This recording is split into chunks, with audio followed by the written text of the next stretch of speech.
This is a tutorial on the volt drop and patient care ground test unit.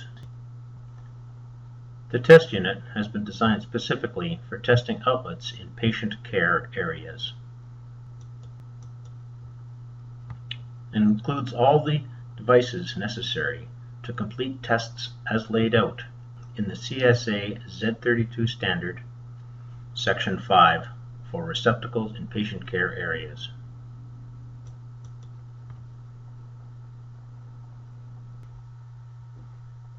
The CSA Z32 standard deals with essential electrical systems in healthcare facilities.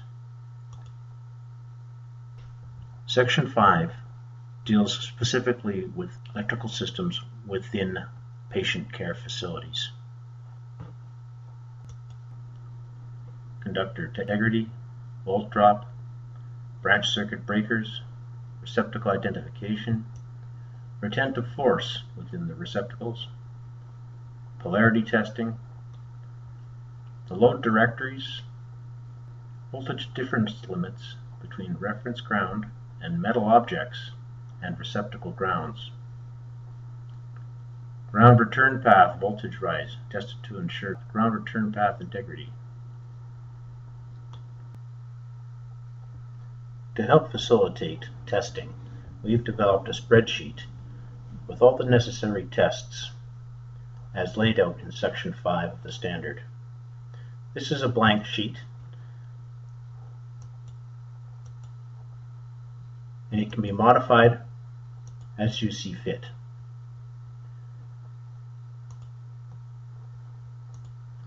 Here's a sheet of a test.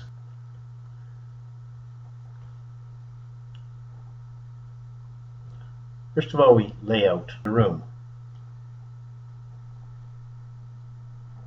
showing the devices that will be tested. Thermostat, switch, receptacle, etc. around the room. In this case, these receptacles are all on the same circuit. The first thing we do,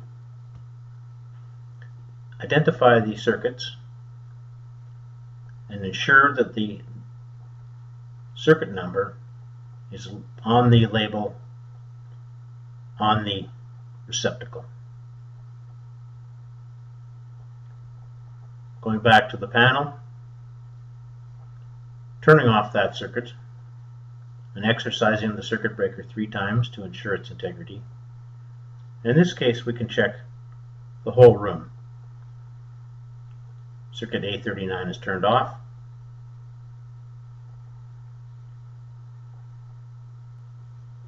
All receptacles should be dead. You can test this with the polarity checker.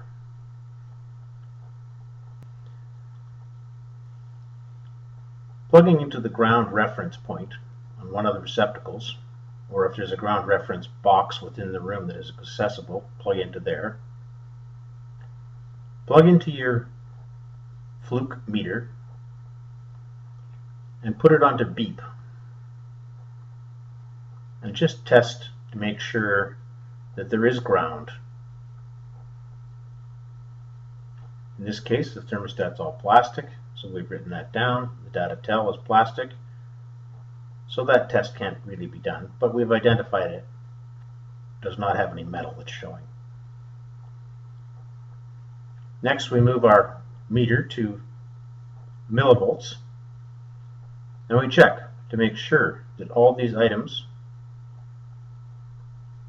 are less than 20 millivolts. If they are over 20 millivolts, typically a bad connection to a light fixture or some other electrical appliance, you might see more than 20 millivolts. In that case, plug in the filter, which is supplied with the unit, and retest.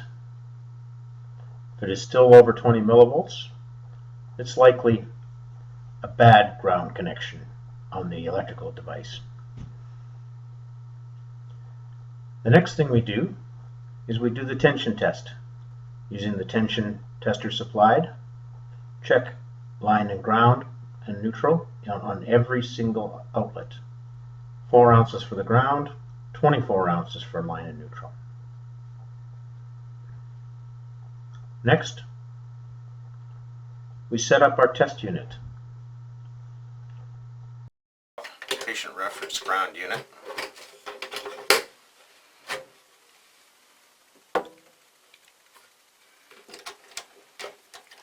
Unpack the case, ground reference cable, metering cable,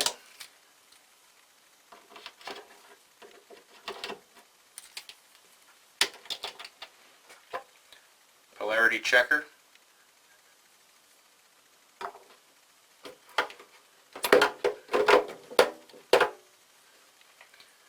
adapter for testing 30 amp circuits,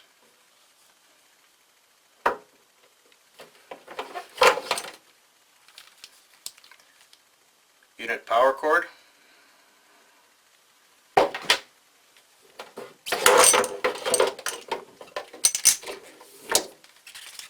and the test cable.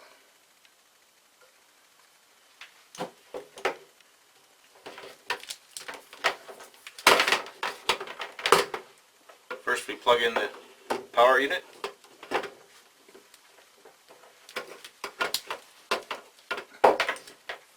Using the polarity checker on the circuit to plug into.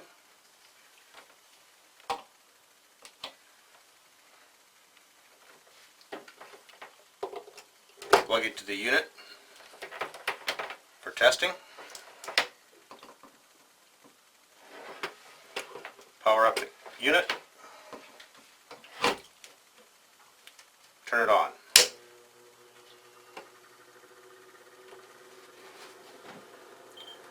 The power supplies voltage to the ammeter, the cooling fans, and the load injection transformer.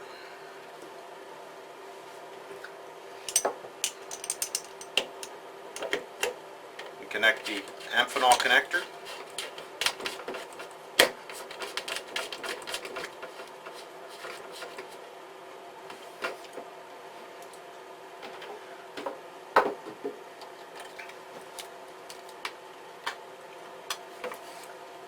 We plug in a calibrated voltmeter.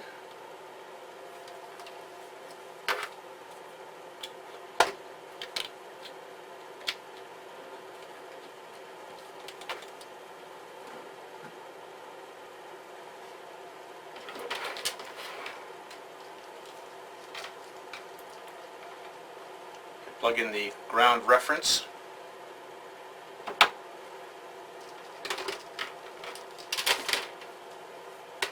The other end of the ground reference cable has a regular banana jack, and there's an adapter for plugging into the ground point for a better connection. This is now plugged into the ground reference, one of the receptacles that has been designated as the ground reference, or the ground reference connection point on the wall.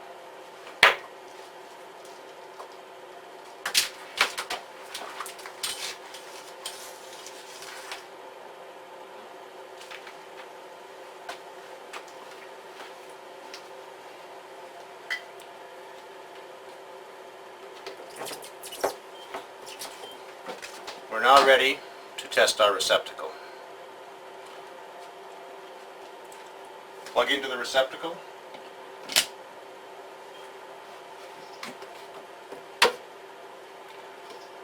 When plugged into the receptacle, the correct polarity is shown in the volt drop mode.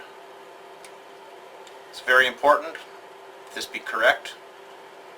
If it is incorrect, the receptacle needs to be rewired. Moving into the first test,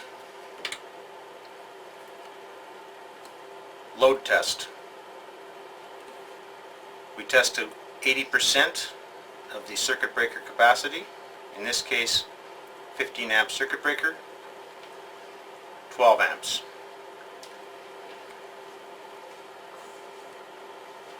Turn on our load and add load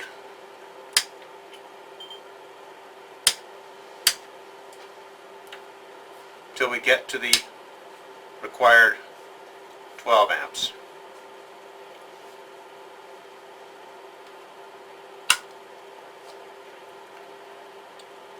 On the test sheet, note the no load voltage, load to 80%, note the full load voltage. From these two voltages, we can calculate the volt drop.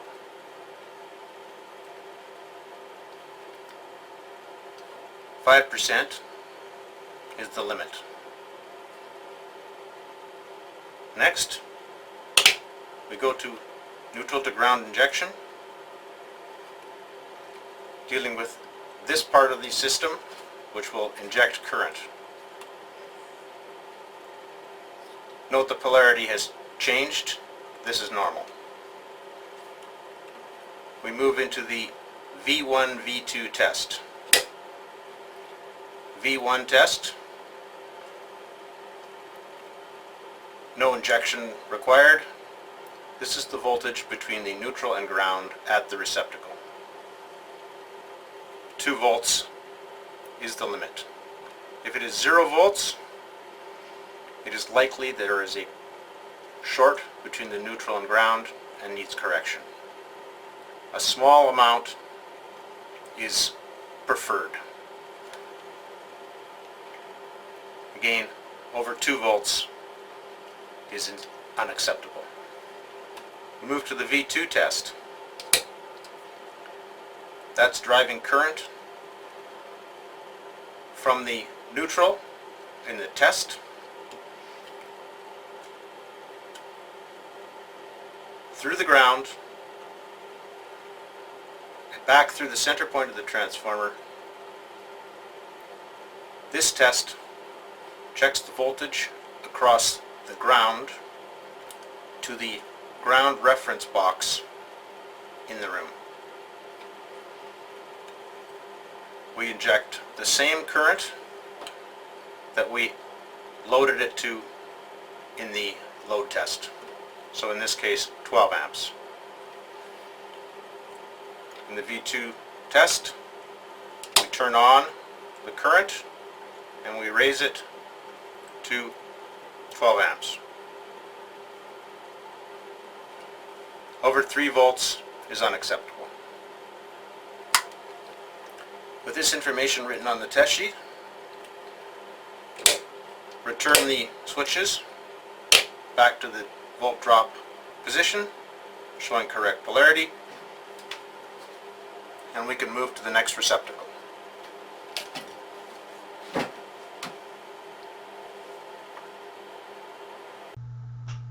For 30 amp twist lock receptacles, use the adapter supplied.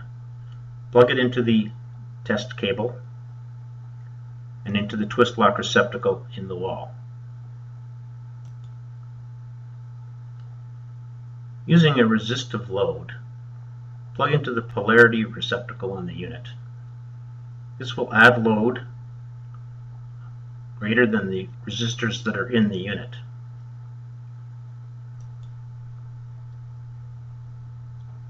Turn the current injection on and add required load to bring it up to 24 amps, which is 80% of the 30 amp circuit breaker. Then perform your no load voltage and full load voltage and record these results.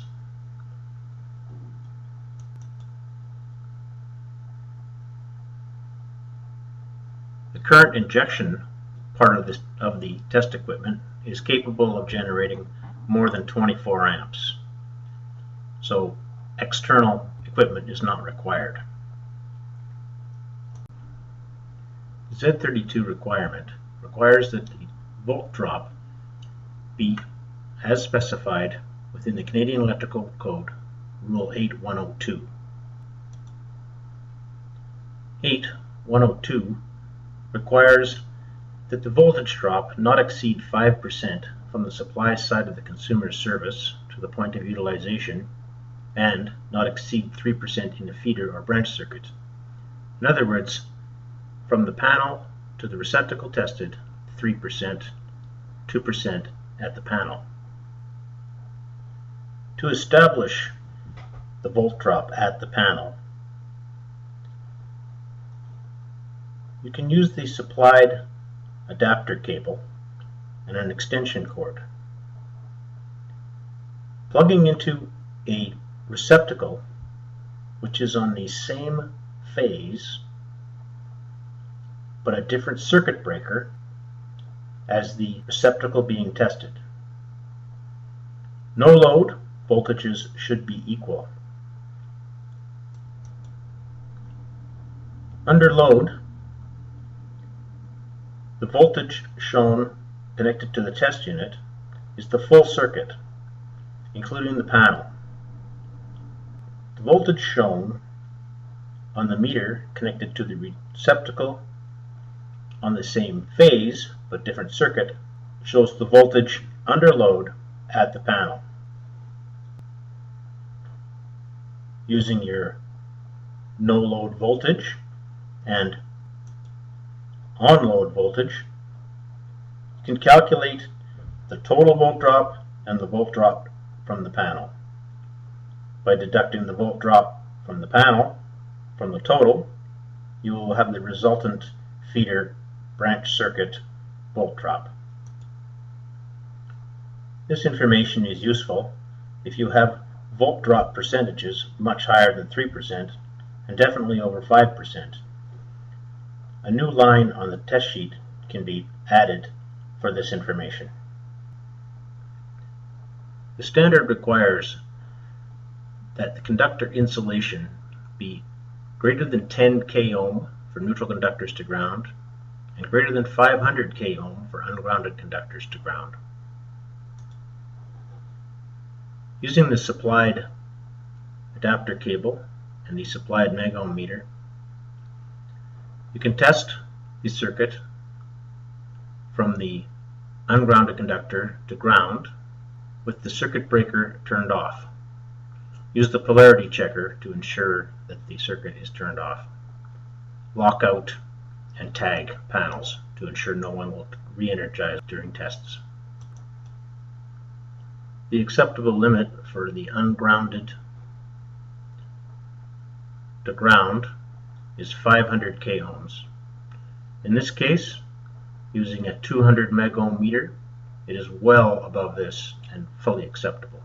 Testing the neutral to ground requires the neutral be lifted at the panel. This is a fairly complex procedure, and most neutrals are not labeled at the panel. The threshold for this test is greater than 10 k ohm, which is very low. It is recommended that for new installations, the installation contractor or electricians test the circuits during installation and make note of this to allow for easier testing later. To ensure the accuracy of the megohm meter, we have supplied 10 k ohm resistors for checking neutral to ground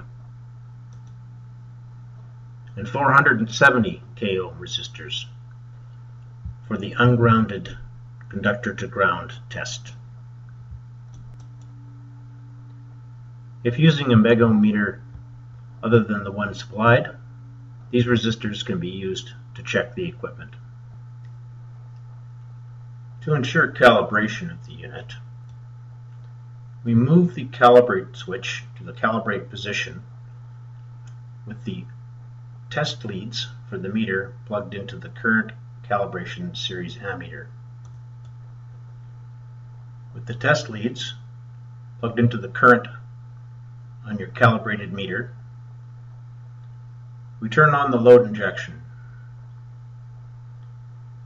Read the meter and ensure that it is within 5% of the reading on the fluke meter. Should calibration be required, there's a small screw in the back of the ammeter which can be turned. Caution, live voltage.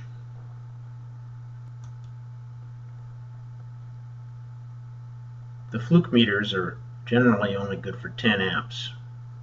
If a higher current is required, there's external metering through the CT which can be connected to a calibrated current source.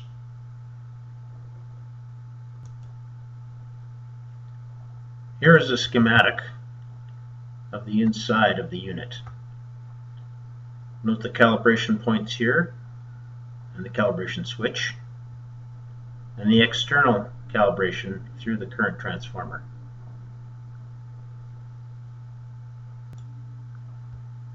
As discussed earlier, the unit is broken down into the load section, the current injection section, and the metering section. This is shown in the schematic diagram. This is the unit power, showing the fans, the ammeter, and the current injection transformer and variac. The load resistors and the trim variac and trim resistor. The polarity check through the ammeter, the 6 wires out to the connection, 3 being for the metering section, and 3 being the neutral, ground, and line. Switches in the different positions, and the ground reference, and the meter. A copy of this schematic is contained within the manual. All parts are easily attained and interchangeable by a service technician. The test unit is supplied with all the following equipment: the base unit, the test connection cord, the power lead, ground reference, an adapter for receptacles, voltage filter for your 20 millivolt test, polarity check, metered leads, 30 amp test, spare fuses, adapter for megger testing, retention tester, and megger. Please refer to the manual for safety precautions. Thank you for using the VDPRG V3 test unit.